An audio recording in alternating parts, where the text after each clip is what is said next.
আমি একটা লেখা পড়েছিলাম, লেখাটা ছিল একটা লোক রাতের বেলা সে মোবাইল দেখতেছে, মোবাইলের মধ্যে সে একটু খারাপ দৃশ্য দেখাচ্ছিল। এমন সময় মেয়ে গিয়ে ঘরে ঢুকলো, মেয়ে ঘরে ঢুকে দেখলো বাবা তার মোবাইলের মধ্যে খারাপ দৃশ্য দেখে। আছে কিনা এমন ছেলেরা, এমন আছে কিনা বলেন?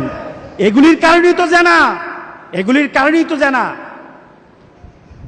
দৃশ্য দেখছে, মেয়ে দেখে ফেললো। মেয়ে তখন বাবাকে বলল, বাবা তোমার লজ্জা লাগলো না? লজ্জা করে না?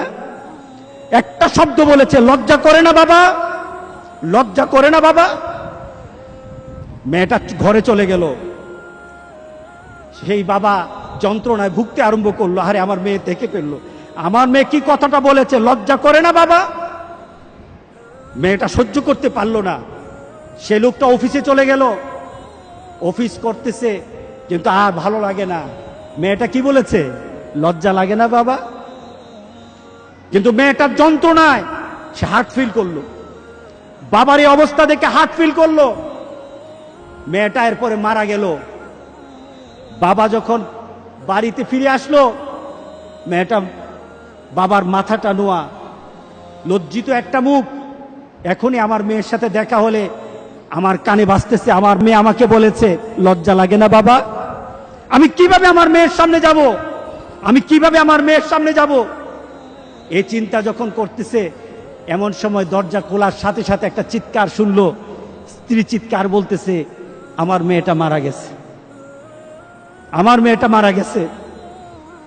বাবার কানে তখন বাজতেছিল রাতের কথা, লজ্জা লাগে না বাবা। তার দাফন হলো, তার জানাজার ব্যবস্থা হলো।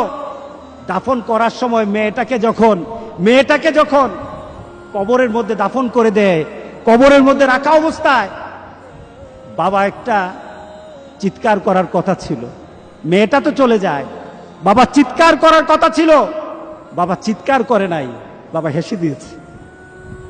বাবা হেসে দিল। তাকে জিজ্ঞাসা করলো, তুমি হাসছো কেন?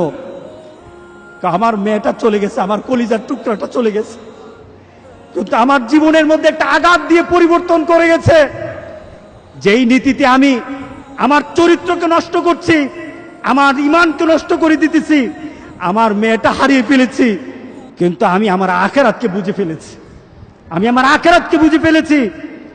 আজকে সমাজের যারা প্রিভেন্টিভ করছেন না, আপনি চিন্তা করছেন আপনার মেয়েটা কিন্তু একদিন আপনার জন্য বিপদ হয়ে যাবে, আপনার জন্য বিপদ হয়ে যাবে। এই মেয়েটা যদি চরিত্রবান হয়, তাহলে আপনার জন্য এটা কাল হাসুরের দিন আপনার জন্য অনেক কিছু পাওয়া হবে। আর এই মেয়েটা যদি চরিত্রহীন হয়, তাহলে মনে রেখে দিয়েন, আপনার মেয়ে কিন্তু আপনাকে ছাড়বে না, আপনার মেয়ে আপনাকে ছাড়বে না। সুতরাং আমরা যদি হতে চাই ভালো একটা বাবা হবো, রাজি আছে সবাই? এই দুশ্চরিত্র স্বভাব যার মধ্যে আছে, যেই বাবার মধ্যে দুশ্চরিত্র স্বভাব আছে, এই কারণেই মেয়েগুলি খারাপ হয়, ছেলেগুলি খারাপ হয়। বাবা নামাজ নাই, মেয়ের নামাজ নাই, মার নামাজ নাই, মেয়ের নামাজ নাই, ছেলের নামাজ নাই।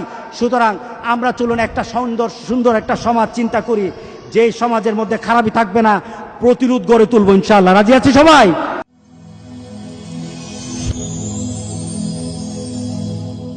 Rose TV 24. Enjoy by listening to the Holy Quran.